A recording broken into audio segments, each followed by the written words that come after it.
안녕하세요. 저는 조은이라고 합니다. 저는 이번 동영상에서는 앵귤러 튜토리얼이라는 제가 썼던 글을 바탕으로 한번 리뷰를 해볼까 생각을 하고 있어요. 앵귤러는 어려워요. 사실 어렵고 어렵진 않다라고 말을 하려고 했는데 사실 좀 어려워요. 제가 앵귤러를 되게 좋아해요. GDE이기도 한데 그 이상으로 저는 사실 뭐 리액트나 뷰도 되게 좋거든요. 리액트나 뷰도 좋고 막 스웰트도 좋다고 생각하는데 앵귤러의 가장 큰 매력이라고 생각하는 건 사실 딱 하나예요. 앵귤러 내에서 다 할 수 있어요. 앵귤러의 CLI를 쓰면 뭐 배포까지 다 할 수 있고, 그런 앵귤러의 데이터 관리 모델을 쓰면 그냥 뭐 리덕스나 그런 거 안 써도 그 내부에서 다 처리할 수 있고, 타입스크립트도 기본으로 내장되어 있고, 그래서 저는 앵귤러를 되게 좋아하는 편인데, 앵귤러의 멋짐을 모르는 여러분들이 불쌍해 라고 얘기를 하기에는 사실 앵귤러도 앵귤러의 장점이 있고 뭐 리액트나 뷰도 그 나름의 장점이 있어요. 그래서 저는 그냥 앵귤러를 좋아하니까 앵귤러에 대해서 얘기를 해보려고 생각을 했고, 그래서 앵귤러가 되게 재미있다고 생각해요. 저는 뭐 페이스북에서도 얘기를 몇 번 했었는데, 그렇고 리액트나 뷰나 스펠트도 되게 좋은 라이브러리니까 여러분들 쓰셔도 상관없다고 생각해요. 근데 어쨌든 국내 앵귤러 가이드가 너무 없어요. 스펠트도 없는데 스펠트보다 앵귤러가 좀 더 없는 것 같아요. 그래서 이 글을 작성을 했습니다. 먼저 이 동영상은 맥을 기준으로 이제 동영상 녹화를 했고, 여기 이제 동영상도 당연히 맥에서 진행을 하겠죠. 그래서 여기 나오는 터미널도 맥의 기본 터미널인데, 제가 GCL이랑 오마이 GCL이라는 걸 이용해서 세팅은 어느 정도 마무리를 해둔 상황이에요. 그리고 에디터는 VI를 쓰려고 하는데, 뭐 VI를 쓰든 아니면 뭘 쓰든 써도 되니까 상관없을 것 같습니다. 그래서 이 파트에서는 앵귤러 CLI를 이용하는 거랑 파이어베이스 이용하는 거, 이 두 가지를 보도록 할 거예요. 제 개인적인 프론트엔드 지론인데, 배포까지 끝내야 프론트엔드 마무리라고 생각해요. 그러니까 클라이언트 영역은 사실 다 프론트엔드 개발자가 할 줄 알아야 되지 않나? 라는 생각을 합니다. 그 뒤에 이제 백엔드 API 설계나 뭐 그런 쪽은 백엔드에서 해주시면 당연히 좋지만, 이런 파이어베이스 이용해서 스태틱 서버에 배포하는 것까지는 그렇게 안 어렵잖아요, 사실. 그래서 한번 여기까지 해보는 걸로 진행을 하도록 할게요. 먼저 프론트엔드 개발하시는 분들한테 꼭 알려드리고 싶은 건데, 자바스크립트, HTML, CSS는 미리 공부를 해두시면 좋아요. 이게 리액트를 하시든 뷰를 하시든 뭘 하시든 그냥 이것 정도는 하시면 좋은데, 이게 좀 모호해요, 사실. 어떤 분은 또 그렇게 얘기를 하기도 하거든요.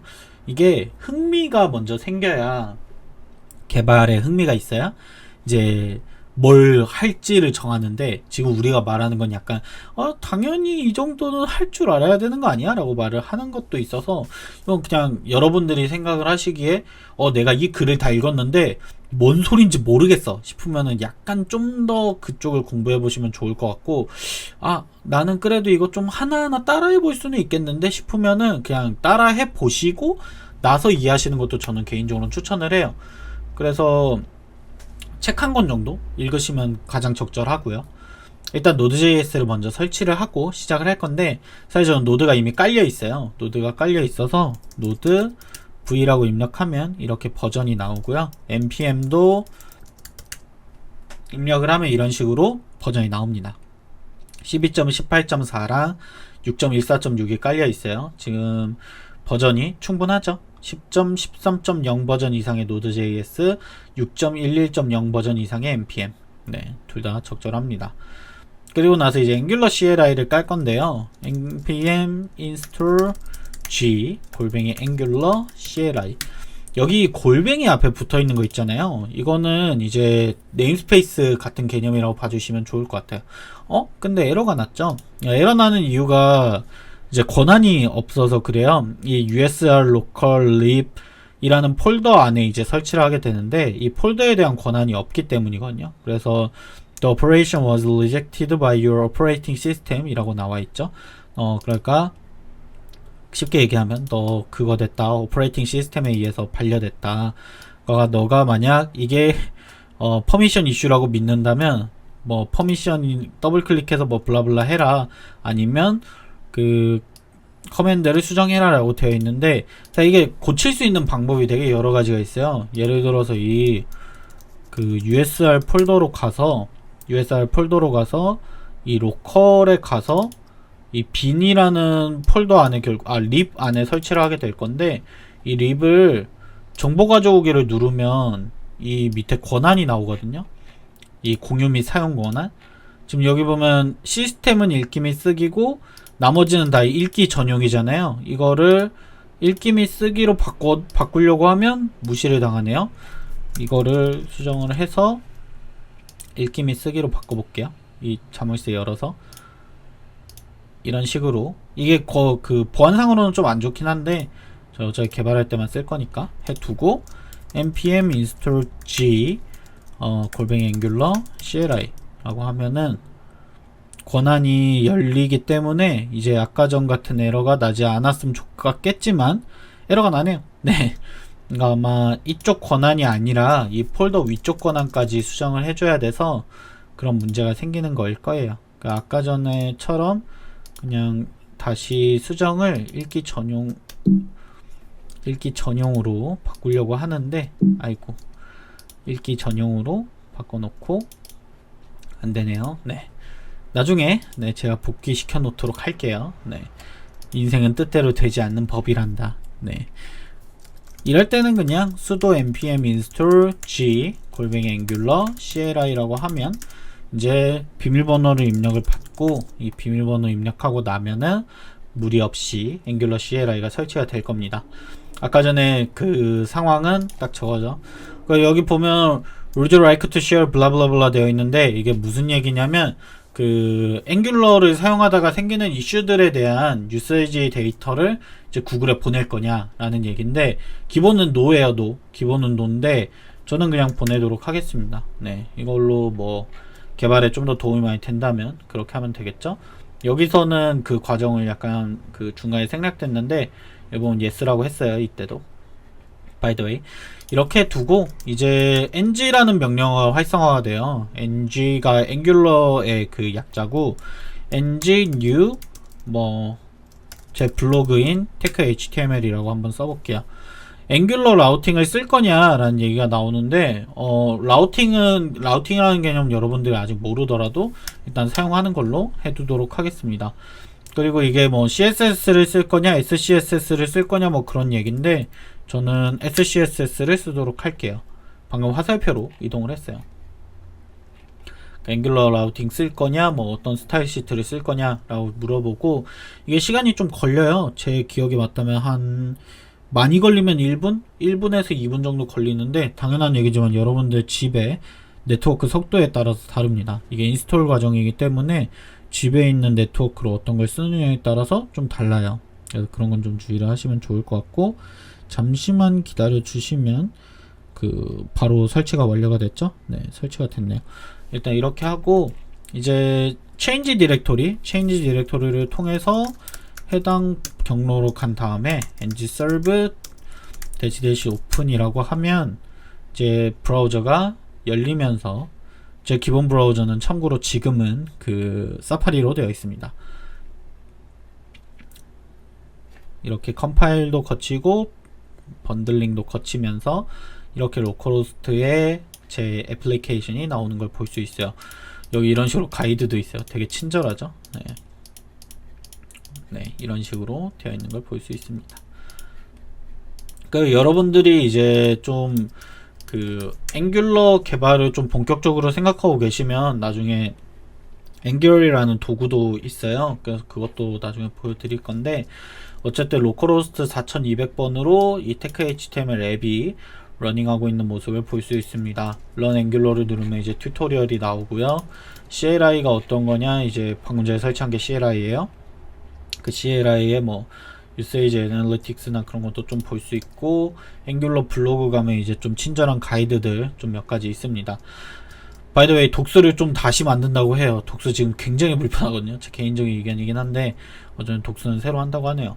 그러니까 이거를 가지고 이제 파이어베이스에 배포를 할 거예요. 배포를 하는 이유는 아까도 말씀드렸지만, 이제 파이어베이스, 저는 개인적으로 프론트엔드 개발자면 배포까지는 좀 어느 정도 할 줄 알아야 된다고 생각을 해요. 그게 뭐 파이어베이스를 이용하든 뭘 이용하든 상관없이 적어도 스태틱 서버에 배포하는 것 정도는 본인이 해야 되지 않나라는 생각은 합니다. 개인적인 의견이에요, 이건. 그래서 파이어베이스 배포하는 과정도 중간에 넣었고, 그러니까 분량이 좀 길어졌어요, 사실. 이게 파이어베이스가 없었으면 자 여기서 마무리하고 그냥 폴더 구조 적당히 보고 끝내려고 했는데 제 욕심이 생겨가지고 파이어베이스에 배포하는 것까지 했습니다. 어쨌든 파이어베이스는 이게 뭐 다른 이유가 있어서 쓴다기보단 이게 무료예요. 무료라서 쓰고 있고, 그 서버리스 플랫폼 중에서는 저한테는 되게 쓰기 편하더라고요. 그래서 이거를 쓰고 있고, 지금 원래 계정이 있었는데 그냥 그 새 계정을 하나 만들어서 하려고 합니다. 테크 HTML 블로그라고 하고요. 이게 되게 중요한 이유가 뭐냐면 나중에 이 이름을 가지고 도메인이 결정이 돼요.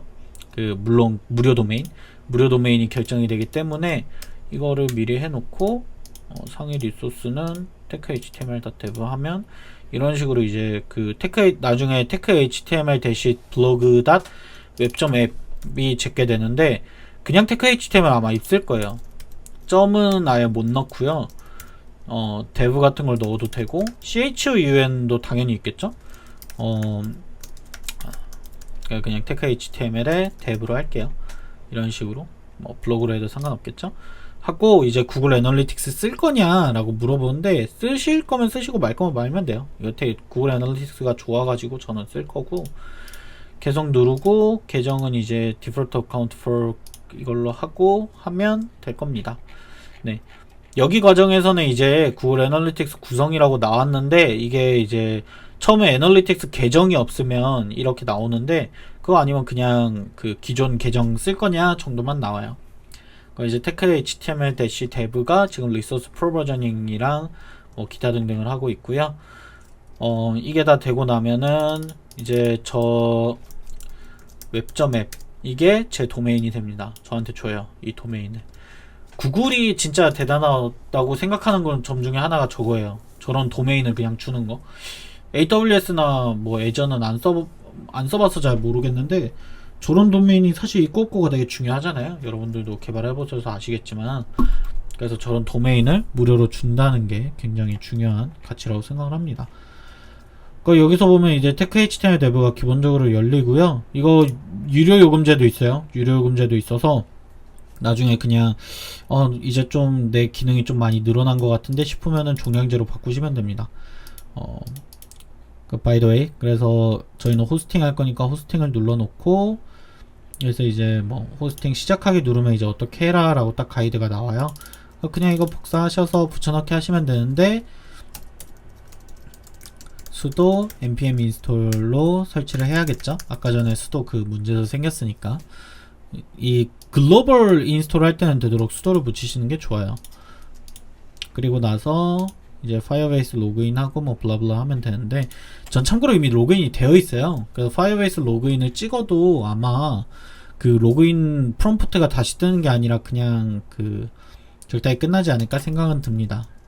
파이어베이스 로그인 하면 여기 로그인 되어 있다고 뜨죠. 또 좋은다 테크 html.dev 떠 있고, 여기서 이제 파이어베이스 이닛을 한번 하면 되는데 파이어베이스 이닛 을 하면 되는데 제가 아마 이 과정에서는 빌드를 먼저 하고 이닛을 하라고 말을 했을 거예요. 이게 빌드 결과물이 없는 상태로 이닛을 하면 이게 좀 그 나중에 헷갈릴 수 있거든요. 그래서 flood는 true 라고 해놓고 빌드를 돌리면 빌드가 나올 겁니다.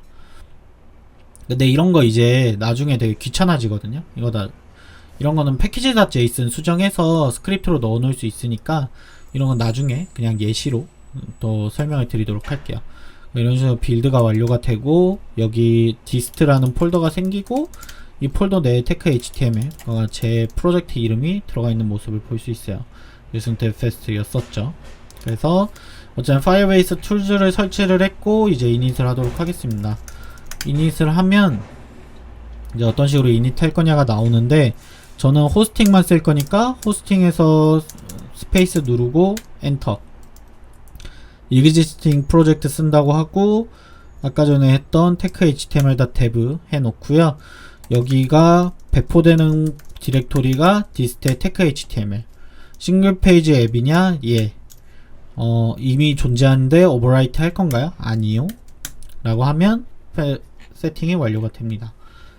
네. 이러고 나면 이제 파이어베이스 테스트를 해보고 싶으면 이 파이어베이스 서버를 하시면은 파이어베이스 기반으로 서버가 열려요. 5000번으로 열리고요. 열어서 한번 테스트를 해보면 아까 전에 보던 게 잘 노출되고 있는 거를 확인할 수 있죠. 그러면 이제 배포 준비가 어느 정도 마무리가 됐구나 정도로 보시면 되고, 이제 서버 닫으시고 파이어베이스 디플로이 하시면은 이제 배포가 완료가 될 겁니다. 디플로잉 하는데 좀 시간이 걸려요.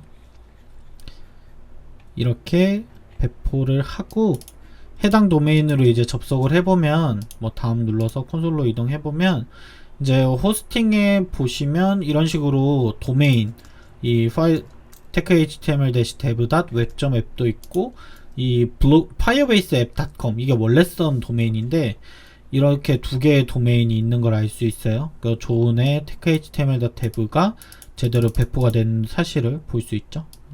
나중에 배포를 계속 하다 보면 쭈르륵 나와요. 그래서 이런 식으로 배포까지 완료가 되면 앵귤러의 가장 기초적인 내용이 한 클락 마무리됐다고 봐주시면 좋을 것 같습니다. 이번 블로그에서는 사실 뭐 더 많은 내용을 다룰까 고민을 했는데 이미 분량이 좀 길어서 이 정도에서 마무리를 했고요. 자, 다음 튜토리얼도 준비를 하고 있으니까 다음 튜토리얼이 나오는 대로 다시 영상을 촬영해서 알려드리도록 하겠습니다.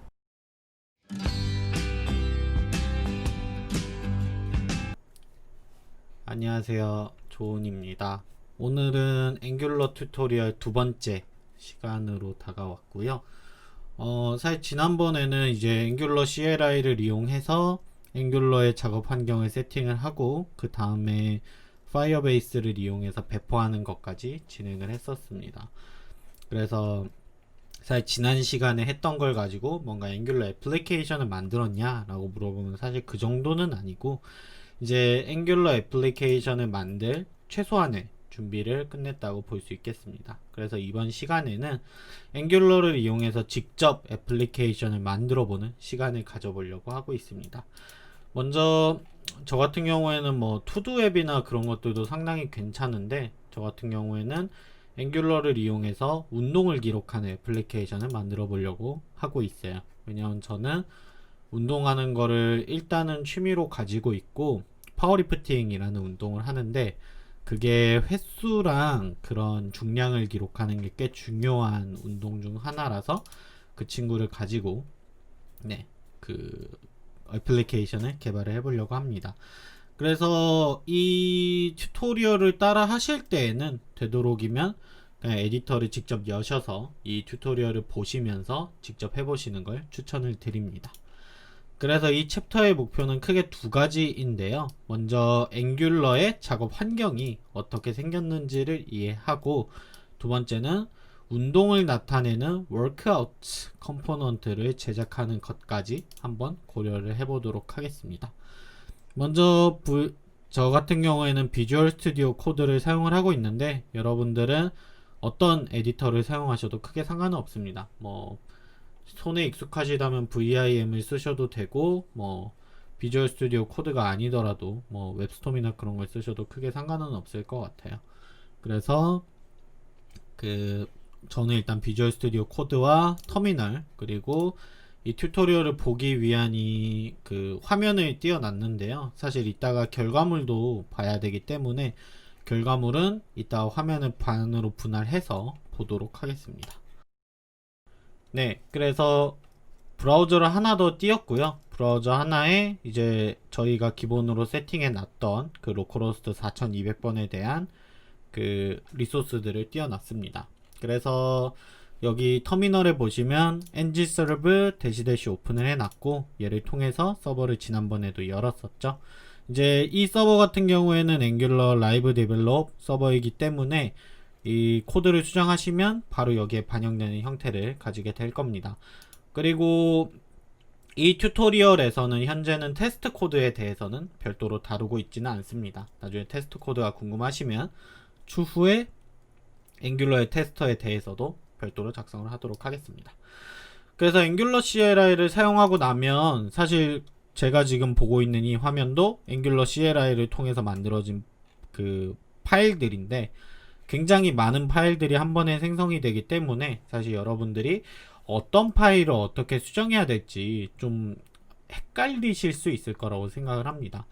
먼저 실제로 개발을 해나가는 과정에서는 이 SIC 내부만 많이 신경을 쓰시면 되고, 만약에 뭐 E2E 테스트나 그런 걸 한다면 E2E도 보셔야겠지만 실제로는 SIC 폴더 내부를 대부분 살펴보시게 될 겁니다. 그래서 이 글에서도 이제 각각의 폴더랑 파일들이 어떤 것들을 나타내고 있는지를 보여주고 있는데, 한 가지 예를 들면 에디터 컨피그 같은 경우에는 이제 에디터를 여러 사람이 개발을 할 때 인덴트 사이즈를 몇으로 할 건지, 뭐 그 뉴 라인을 어떻게 처리할 건지 등등 에디터 컨피그에 대한 파일을 정의를 하고 있는 것이고요. 여기 파이어베이스 같은 경우에는 지난번에 파이어베이스 세팅할 때 사용했던 그 친구고요. 그리고 브라우저 리스트 RC는 이제 저희가 빌드를 진행을 할 때 어떤 브라우저까지 지원을 할 거냐라는 얘기고요. 여기서 보시면 크롬은 라스트 원, 그가 가장 최신 버전인 거고요. 그리고 2개 버전의 엣지, 그리고 2개 버전의 사파리, 그리고 iOS 2개 버전까지를 지원하도록 되어 있습니다. 그리고 파이어폭스도 지원을 하고요. 그리고 i9하고 10은 지원하지 않고 11도 마찬가지로 앵귤러가 별도로 지원을 하고 있지는 않습니다. 다만 이제 이 i11 같은 경우에는 부분적으로는 지원을 하기 때문에 만약에 i11을 지원을 하셔야 되면 이 나지라는 거를 지우시면 i11 버전의 앵귤러가 빌드가 되게 됩니다. i11 코드를 포함한 당연한 얘기지만 그만큼 코드는 길어집니다. 근데 뭐 전체적으로 이런 것들을 수정하는구나 정도로만 알아두시면 좋을 것 같고요. package.json이나 뭐 tsconfig 같은 것들은 이제 타입스크립트나 노드.js로 개발하는 것들에 대해서 조금 더 익숙해지시면 좀 더 이해를 하실 수 있지 않을까 생각이 드네요. 그리고 이 angular.json 같은 경우에도 여러분들이 특별히 건드리지 않으셨으면 좋겠는 게, 이게 꽤 복잡한 파일이기 때문에 여러분들이 나중에 좀 더 복잡하게 애플리케이션을 구현하실 때 이제 이 angular.json 파일을 열어보시면 되겠습니다. 그래서 실제로 여러분들이 만지셔야 되는 건 이 SIC 폴더 내부, SIC 폴더 내부만을 건드리시게 될 것입니다. 네. SIC 폴더 내부를 건드리게 될 거예요. 그래서 뭐 추후에 익숙해지시면 타입스크립트로 개발을 하실 때 뭐 tsconfig 파일에 대해서 이해를 하시거나, 웹 애플리케이션을 앵귤러가 아니라 뭐 리액트든 뭐 아니면 바닐라로 구현을 하더라도 이 package.json과 노드 모듈스가 어떤 역할을 하는지에 대해서는 이제 이해를 해두시고 진행을 하시면 좋습니다. 이번에는 SIC 폴더 내부를 한번 살펴보도록 하겠습니다. SIC 폴더 내부를 보게 되면 앱이라는 폴더, assets라는 폴더, environment라는 폴더가 있는데요. 이 세 개 폴더 같은 경우에는 각각 애플리케이션에 관한, 그러니까 앵귤러 애플리케이션의 코드와 어셋, 뭐 이미지나 비디오, 뭐 기타 등등 그런 어셋을 모아두는 폴더, 그리고 환경 설정, 빌드할 때 어떤 환경으로 그 파일을 처리할 건지에 대한 environments 폴더가 있고요. 그리고 favicon, index, main, polyfill, styles 테스트, 얘네들은 각각 entry point라고 해서요. 이 쉽게 말하면 루트입니다. 네, 루트를 제어하기 위한 파일들이라고 봐주시면 좋을 것 같아요. 그래서 얘네들 같은 경우에는 여러분들이 직접 수정하시게 될 건 아마 index.html과 style.scss는 수정을 많이 하실 수도 있어요. 전역 글로벌 스타일과 글로벌 템플릿이기 때문에 뭐 예를 들어서 저희가 한국어를 지원해야 된다라고 하면 HTML 랭을 KO로 바꿔야겠죠. 그 타이틀을 바꾸고 싶으시면 타이틀을 바꾸셔도 되고요. 기본값은 en이기 때문에. 그 나중에 뭐 메타데이터나 그런 걸 넣어야 되면 마찬가지로 이쪽에서 넣어서 처리를 할 수 있습니다. 그래서 이 내부에서 종종 수정을 하시게 되겠지만 사실 가장 많이 수정하시게 될 거는 이 앱 폴더 내부, 이 앱 폴더 내부를 가장 많이 수정을 하시게 될 겁니다. 왜냐면 이 앱 폴더 내부가 이제 애플리케이션의 코드를 관장하는 곳이기 때문에 사실 여러분들이 컴포넌트를 생성하거나 모듈을 생성할 때 아니면 뭐 라우팅을 처리하실 때 전부 이 앱이라는 폴더 내부에서 처리를 하게 됩니다. 그래서 여러분들이 애플리케이션을 개발하실 때에는 이 앱이라는 폴더 내부에서 개발을 하는구나 정도를 이해해 주시면 좋을 것 같습니다. 그래서 앵귤러에서 실제로 웹 애플리케이션 코드는 전부 앱 폴더 내부에 있고요. 앱 폴더 내부를 기본적으로 살펴보면 이렇게 6가지 파일이 생성이 됩니다. 여러분들이 만약에 처음에 앵귤러를 설정하실 때 라우팅을 사용하지 않을래요 라고 하면은 이 앱 라우팅.module.ts는 존재하지 않아요. 나중에 라우팅 개념을 다룰 때 좀 더 설명할 예정이고요. 지금 여기서는 앵귤러의 핵심 개념인 컴포넌트와 모듈을 설명하도록 하겠습니다. 앵귤러 애플리케이션은 기본적으로 뷰가 존재하고요. 그 뷰랑 데이터 처리를 관장하는 앵귤러 컴포넌트라는 게 존재하고 이 앵귤러 컴포넌트들을 묶는 ng 모듈스를 핵심으로 이루어져 있습니다.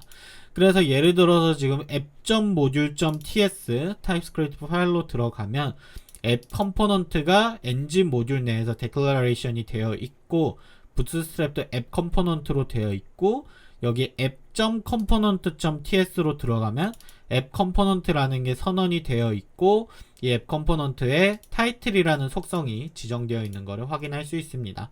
그리고 이 골뱅이 컴포넌트라는 데코레이터를 활용해서 셀렉터, 그러니까 나중에 앱 루트라는 이름이 셀렉터가 될 거고요. 그리고 템플릿 URL, 스타일 URL을 각각 지정해서 컴포넌트를 선언해주고 있는 모습을 볼 수 있습니다.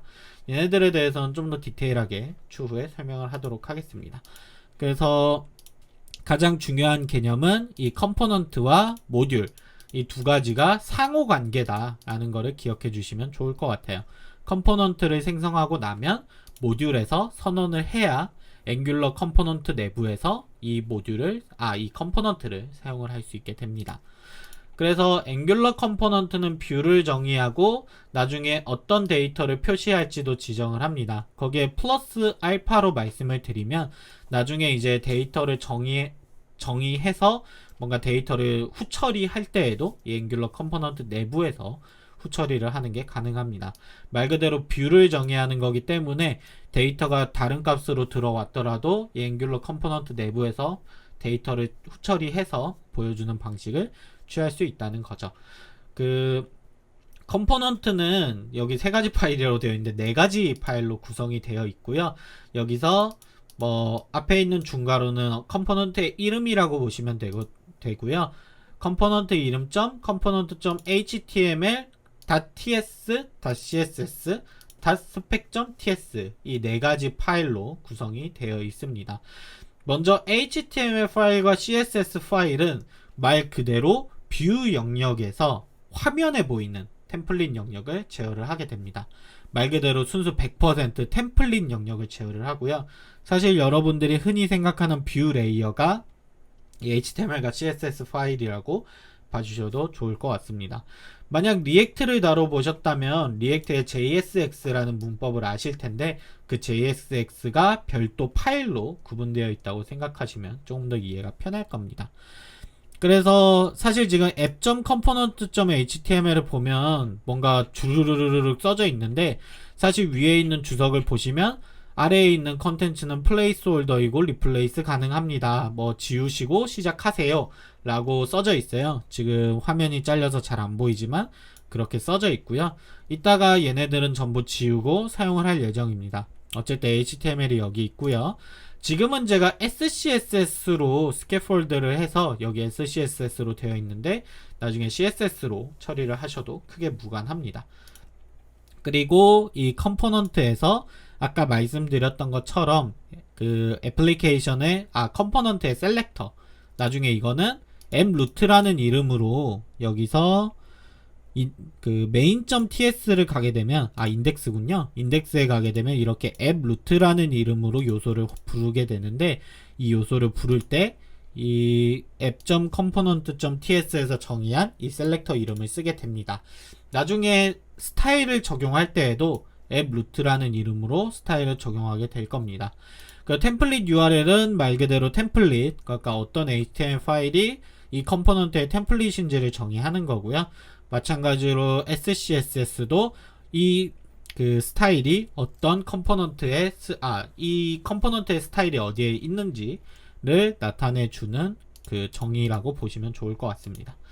그래서 거기에 플러스 알파로 이제 컴포넌트의 테스트를 하는 app.component.specs.ts가 있는데요. 이거는 테스트 코드를 진행할 때 더 디테일하게 설명을 해보도록 하겠습니다. 그래서 여러분들이 앵귤러 컴포넌트를 생성하셔서 이제 개발을 시작하게 될 건데요. 사실 여기서 이제 앱 폴더 내부에서 여러분들이 컴포넌트를 생성해서 처리하는 것도 당연히 가능하고요. 사실 대부분의 라이브러리들은 그런 식으로 처리가 되어 있는데 앵귤러에서는 사실 이제 HTML 파일도 추가해야 되고 스타일 파일도 추가해야 되고 테스트 코드도 추가해야 되고 컴포넌트 파일도 추가해야 되고 이제 모듈의 선언까지 하는 이 5가지 페이지를 다 해줘야 되기 때문에 사실 나중에 좀 더 그 익스퍼트 레이어가 되시면 이걸 일일이 추가하셔서 작업을 하시는 것도 가능하겠지만 이게 상당히 노가다성 작업이기 때문에 사실 그렇게 하는 것보다 앵귤러 CLI가 기본적으로 컴포넌트 생성을 지원을 해주고 있습니다. 조금 더 효과적인 개발을 위해서겠죠. 그래서 터미널에서 새 탭을 연 다음에 ng generate component workouts 라고 하면 이제 이 src 폴더 내 앱 안에 workouts 방금 제가 만든 생성한 컴포넌트 이름으로 이제 각각의 파일들이 생성이 되게 되고요. 그리고 업데이트에 src app.module.ts가 업데이트 되었다고 나오는데요. 여기서 디테일하게 보면 아까 전에 제가 말씀드렸던 컴포넌트에 필요한 4가지 파일 HTML, SAS, 그 spec.ts, 그냥 ts 이 4가지 파일이 생성이 됐고 각각 가장 베이식한 템플릿들이 들어가 있는 모습을 볼 수 있습니다. 정말 베이식한 이게 가장 기본적인 앵귤러 템플릿이라고 보시면 되고요. 여기서 app.module.ts에 들어가면 아까 그 declaration에 workouts 컴포넌트가 임포트 되고 declaration에 추가되어 있는 모습을 볼 수 있습니다. 이를 바탕으로 이 ng 모듈에 선언되어 있는 이 ng 모듈을 사용하는 앵귤러 애플리케이션에서는 이 앱 컴포넌트와 workouts 컴포넌트를 어디서든 사용할 수 있게 됩니다. 이게 앵귤러의 가장 큰 장점 중 하나예요. 뭐 임포트나 그런 거를 일일이 개별 파일에서 해주지 않아도 한번 전역으로 선언을 해주면 앵귤러의 그 워크스페이스 내부에서는, 그러니까 정확히는 모듈 내부에서는 그 앵귤러에서 선언한 컴포넌트를 바로바로 사용을 할 수 있게 됩니다. 그래서 아까 전에 보았던 app.component.html로 가서 커맨드 A를 눌러서 전체를 지워주고요. 윈도우 유저분들은 Alt A일 텐데 Alt A가 아니면 Ctrl A일 겁니다. 자, 윈도우에서는 개발을 잘 하지 않아서 가이드는 맥북으로 작성하는 점 양해해 주시면 좋을 것 같아요. 그러니까 전체 코드를 삭제하고 난 다음에 H1에 타이틀을 입력을 해주고요. 이 중괄호 문법은 무엇인가요? 라고 생각을 하실 수도 있는데, 이 중괄호 문법은 이제 앵귤러에서 지원하는 템플릿 문법으로 이 app.component.ts에서 선언한 데이터를 이제 템플릿에서 불러올 때 이렇게 중괄호 문법으로 불러올 수 있게 됩니다. 그리고 아까 전에 workouts의 컴포넌트 ts를 가면 셀렉터가 app-workouts라는 걸 볼 수 있는데요. 이 템플릿에서 app workouts라고 불러오게 되면은 이렇게 workouts works라는 아까 전에 workouts.component.html에 있던 템플릿이 노출이 되는 걸 볼 수 있습니다. 이런 식으로 노출이 되고 있죠. 이 예제 같은 경우에는 제가 별도의 파일에서 폴더에서 만들었기 때문에 예제가 조금씩은 다를 건데 뭐 코드 자체는 거의 비슷하기 때문에 참고해 주시면 좋을 것 같습니다. 그래서 이 workout.component.html을 보면 이런 식으로 이제 기본적인 HTML 파일이 들어가 있고, 컴포넌트를 정의하는 부분에서는 아까 말씀드렸던 것처럼 골뱅이 컴포넌트로 셀렉터와 템플릿 URL, 스타일 URL이 각각 지정이 되어 있고, 이 내부의 클래스에서는 뭐 딱히 아무것도 지정을 해주고 있지 않는 모습을 볼 수 있습니다. 근데 제가 만약에 이제 추후에는 템플릿에서 여러가지 데이터들을 보여줘야 될 필요가 있을 겁니다. 그래서 저는 이 뭐 예를 들어서 어떤 운동인지, 뭐 운동을 몇 회나 했는지 그런 것들에 대한 데이터를 받아와야 될 필요가 있고요. 그래서 이 클래스 내부에서 제가 workout은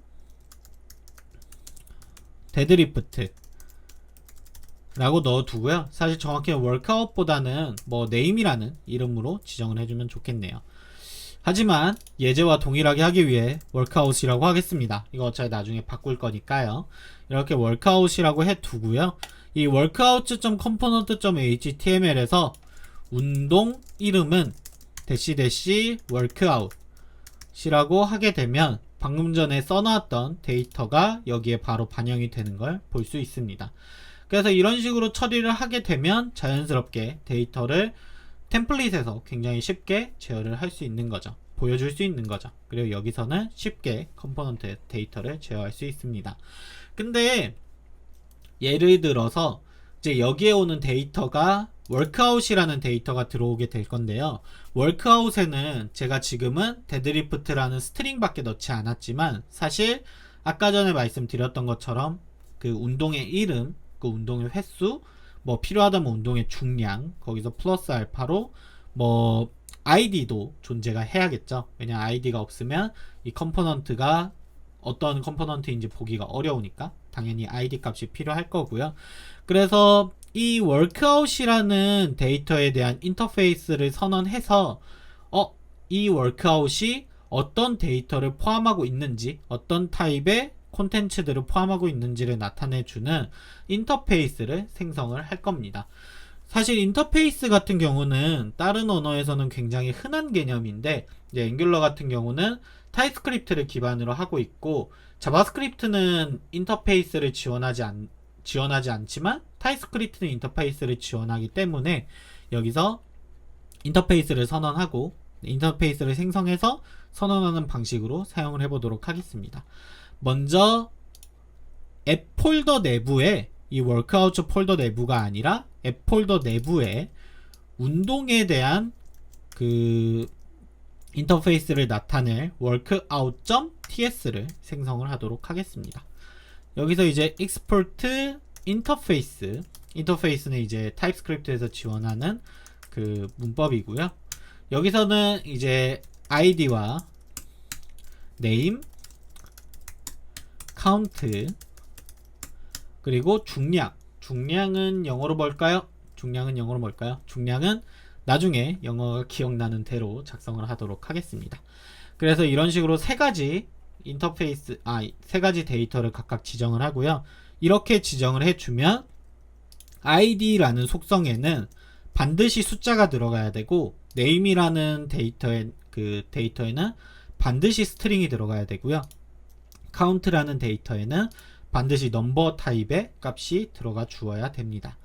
이렇게 workout.ts를 선언하고 나면, 정확히는 workout 인터페이스를 선언하고 나면 컴포넌트에서 이제 workout을 가져다가 사용하면 됩니다.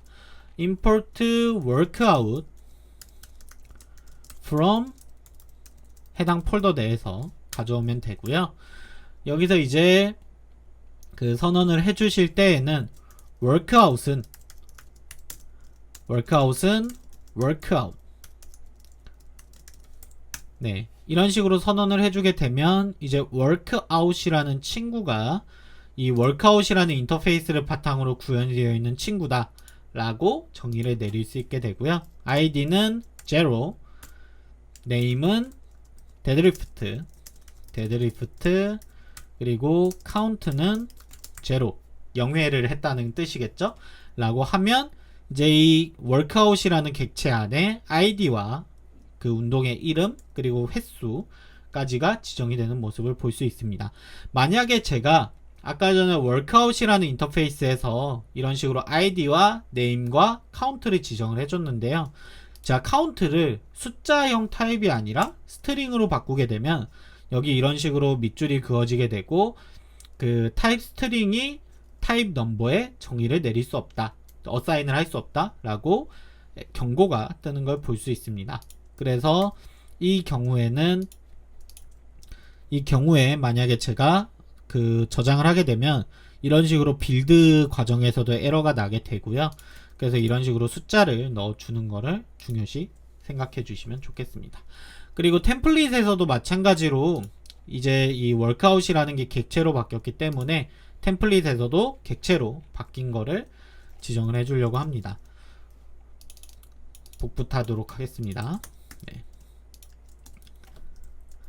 이런 식으로 workout 그 저희가 자바스크립트 쓰듯이 workout.name과 workout count를 지정을 해주게 되면 이런 식으로 데드리프트 운동 횟수가 노출이 되는 걸 볼 수 있습니다. 운동 이름과 운동 횟수를 지정해 주는 걸로 하죠. 네, 이런 식으로 노출이 되는 걸 볼 수 있습니다. 다음으로 이제 데이터를 수정하는 것까지 하면 두 번째 튜토리얼은 마무리가 되는데요. 사실 이게 단순하게 운동 횟수까지 지금 보여주는 걸 구현을 했는데요.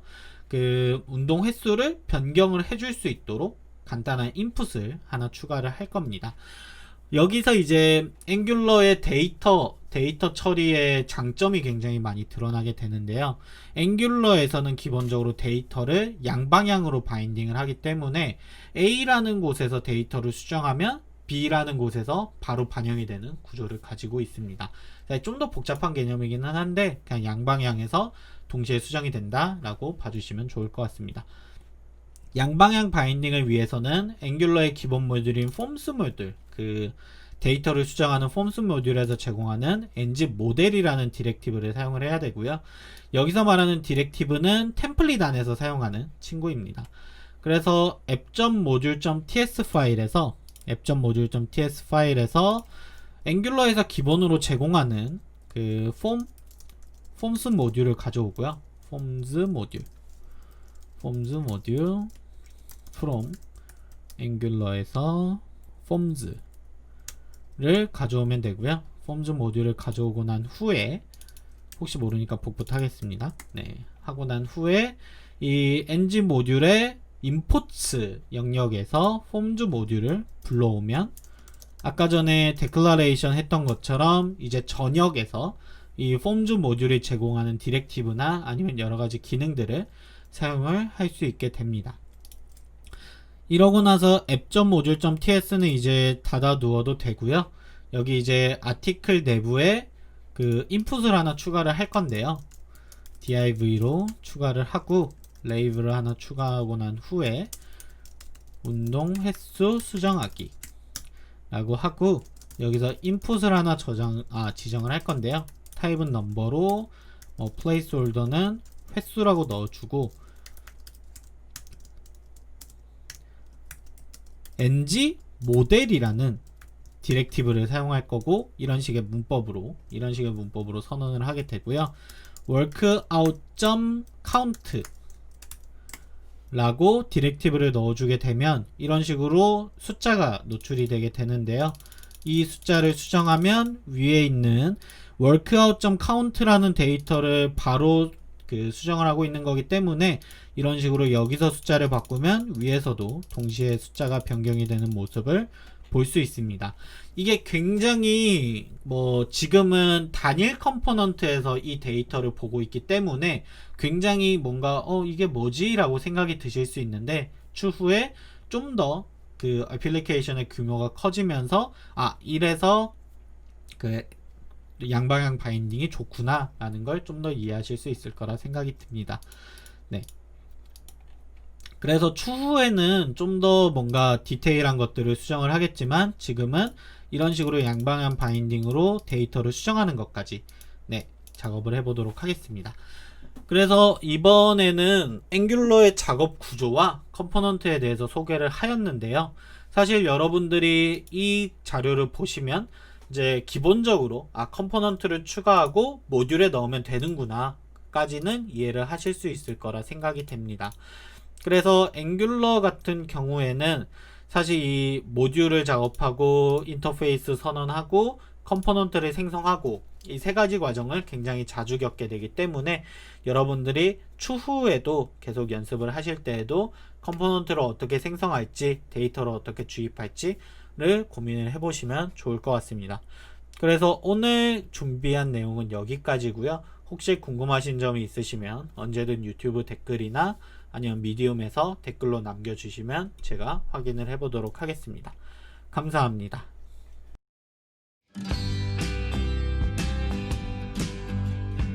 앵귤러 튜토리얼 파트 3 데이터에 대해서 처리를 해보려고 합니다.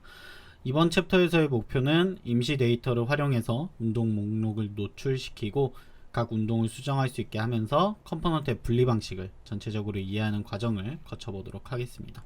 지금은 조금씩 이해가 되지 않더라도 조금씩 코드를 작성해 보시면서 조금 더 이해도가 높아질 거라 생각하여 계속 작성을 해보면서 하나하나 진행해 보도록 하겠습니다.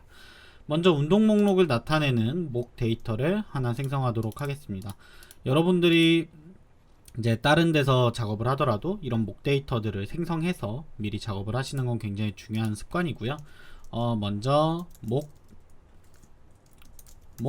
workouts.ts 파일 하나 만들고 여기서 워크아웃을 가져오고 난 후에 워크아웃 그 타입을 가져오고 난 후에 그 다음에 네, 여기가 지금 소문자로 되어 있네요. 대문자로 바꿔주겠습니다. 이런 거는 약간 좀 컨벤션 이슈여 가지고 제가 소문자로 써놓았던 것 같은데 이렇게 워크아웃을 대문자로 바꿔줘서 좀 처리를 하고요. 그 다음에 export const workouts 라는 이름의 workouts라는 그 배열을 하나 만들 거고요. 이거는 또 타입스크립트 문법인데 워크아웃 타입으로 이루어진 배열이다 라는 의미입니다. 는 배열.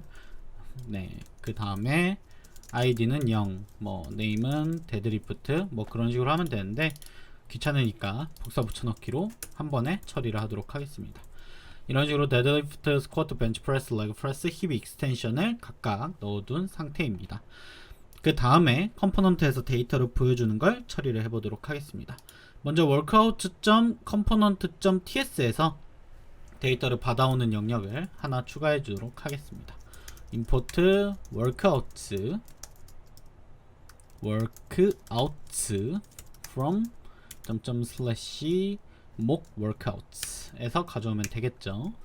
이렇게 가져오면 되고요. 여기도 이제 기존에는 단일 데이터만 이렇게 처리를 했었는데 이걸 좀 더 목록으로 나타낼 수 있도록 workout는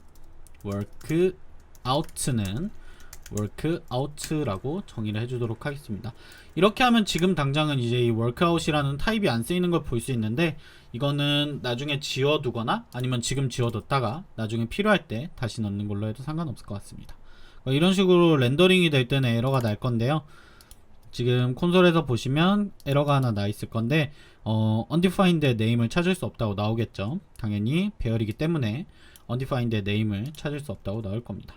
그래서 여기를 이제 수정을 할 거고요. 어떤 식으로 수정을 할 거냐, 먼저 목록으로 이걸 바꿔줄 겁니다. ul에 li로 바꿔주고요.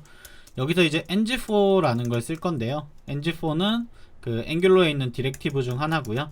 이름에서 얼추 유추하실 수 있겠지만 그 데이터를 돌면서 이제 포문을 돌리는 그 특정한 데이터를 그 데이터 내에서 돌아가면서 그 동작을 하는 친구고요. 이 내부에서 이제 데이터를 보여주는 영역만 추가를 하면 이런 식으로 보일 거고 얘는 지우도록 하겠습니다. 이렇게 하면 뭐 데드리프트 운동 횟수나 뭐 운동 횟수가 나올 거고 수정을 하면 이런 식으로 수정이 되는 모습을 볼 수 있을 겁니다. 이런 식으로 말이죠. 여기서 이제 workout count나 뭐 그런 것들이 수정이 되는 모습을 볼 수 있는 이유는 지난번에도 말씀드렸지만 이 ng 모델 디렉티브를 통해서 얘를 수정하고 있기 때문이겠죠. 그러니까 이런 식으로 수정을 할 수 있고요. 여기까지 보시면 이런 식으로 타이틀은 조금 다른데 오늘의 운동을 제가 안 넣었네요. 오늘의 운동을 넣고 오늘의 운동을 넣고 그럼 얘를 H2로 해주도록 하겠습니다. 이런 식으로 데드리프트, 뭐 스쿼트, 벤치프레스, 레그프레스를 각각 몇 번 했는지 힙스 익스텐션까지 볼 수 있습니다.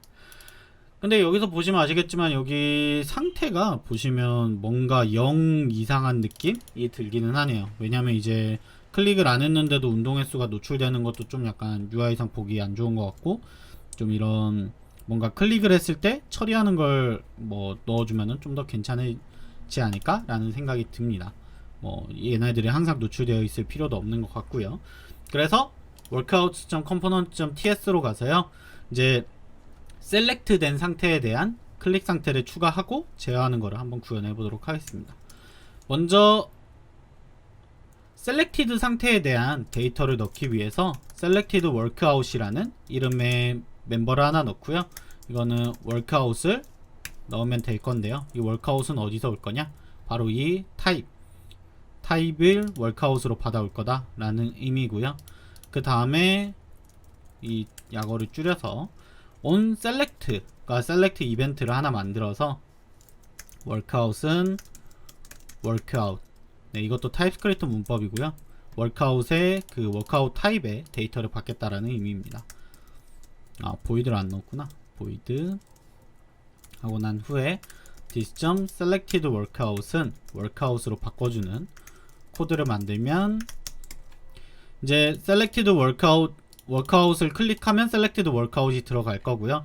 이때 최초 값은 얘가 이제 타입스크립트 문법상 그냥 workout이라는 타입을 받겠다라는 의미에 불과하기 때문에 사실 최초 값은 undefined입니다. 최초 값은 undefined라 selected workout이 최초의 undefined고, 그래서 템플릿에서 selected workout이 undefined인 상태를 만들어주기만 하면 처리가 된다 라는 걸 알아주시면 좋겠고요.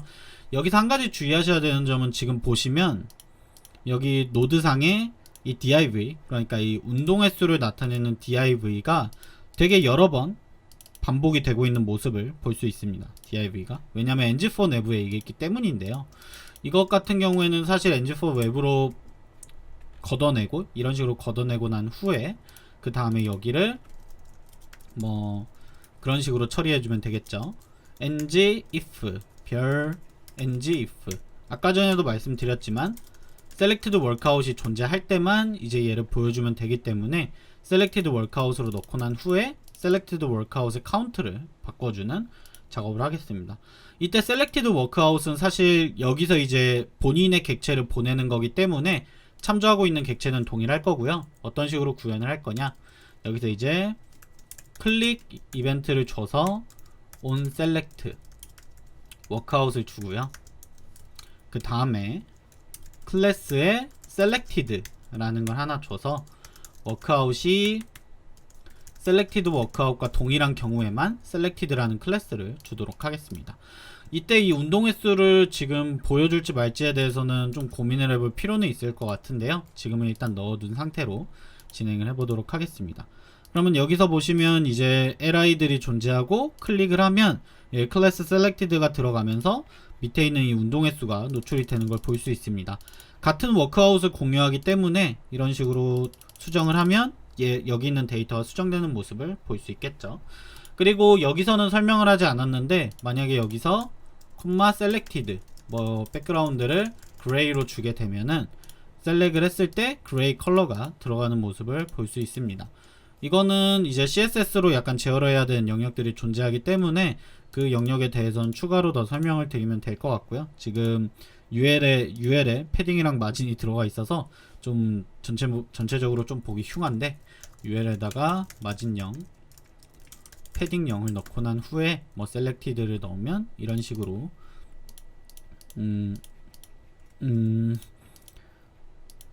selected를 넣으면 클릭을 했을 때 이런 식으로 클릭이 잘 되는 모습을 볼 수 있습니다. 그리고 selected가 날아가면 자연스럽게 CSS도 날아가는 효과를 볼 수 있겠죠. 그래서 이런 식으로 CSS를 줘서 클릭하면 약간 눈에 띄도록 바꿔주도록 하겠습니다. li에다가는 패딩을 한 15픽셀씩 넣어줘서 좀 약간 너무 많네요. 네, 한 5픽셀씩 넣어서, 반대구나. 5픽셀에 15픽셀씩 넣어서 어느 정도 좀 스타일을 이런 식으로 바꿔주도록 하겠습니다. 마우스로 올렸을 때에 대한 이벤트도 당연히 정의는 가능한데, 지금은 일단 마우스로 올렸을 때에 대해서는 따로 뭔가 넣지는 않겠습니다. 뭐 굳이 넣는다면 li 호버일 때는 뭐 백그라운드를 샵2 정도로 주면은 마우스로 올렸을 때 이런 식으로 보이다가 이제 이런 식으로 바꿔주는 효과를 낼 수 있겠죠. 네, 이런 식으로 바꿔주면 될 겁니다. 네, 이런 식으로 이제 가볍게 그 CSS까지 작성을 했고요. 그 다음에 이제 한 가지 더 하셔야 되는 일은, 한 가지 더 해야 된다기보단 사실 이 코드를 딱 보시면은 한 가지 볼 수 있는 게, 이 div 영역은 딱 봐도 분리할 수 있을 것 같다라는 생각이 들 겁니다. 그도 그럴 게, 이제 이 UL에서 li를 반복시키는 영역에 대해서는 뭔가 워크아웃에 그 화면을 보여주기만 하면 되는 느낌인데, 여기 있는 이 셀렉티드 워크아웃이 사실은 워크아웃인데 이게 조금씩 이제 뭔가 이름이 겹치면서 헷갈리는 영역들이 있기 때문에, 뭐 셀렉티드 워크아웃을 안 쓰는 건 아니지만 그럼에도 불구하고 좀 약간 각각의 스코프로 나누어 주는 게 좋지 않을까 라고 생각이 듭니다. 그래서 목록 컴포넌트를 조금 개선해서 이 친구를 분리하는 작업을 진행을 해 보도록 하겠습니다. 사실 이거에 대해서 뭐 단일책임 원칙이다 뭐다 되게 많은 얘기가 있기는 하지만, 지금 여기서는 그런 것들에 대해서 얘기를 하기보다는 뭔가 이렇게 같은 스코프를 가지고 있지 않은데 하나의 컴포넌트에 대해서 처리를 하고 있으니 이게 좀 어색하니까 바꿔주자 라는 의미로 받아주시면 좋을 것 같습니다. ng generate component workout detail 이라고 하면 지난번에 했던 것처럼 angular CLI가 자동으로 workout detail이라는 컴포넌트를 생성을 해줍니다. 생성해주고 난 후에 운동 목록에 있던 템플릿을 그대로 가져와서 이 HTML에서 복사를 해주도록 하겠습니다. 이런 식으로 복사가 될 거고요. 사실 이제 이 selected workout으로 할 필요도 없고 workout으로 받아와서 처리를 해주면 됩니다. 그러니까 workout이 어떻게 바뀌는지 조금 더 이해하기가 수월하고요. 그리고 나서 workout.ts로 넘어가서 workout detail.ts로 넘어가서 골뱅이 input,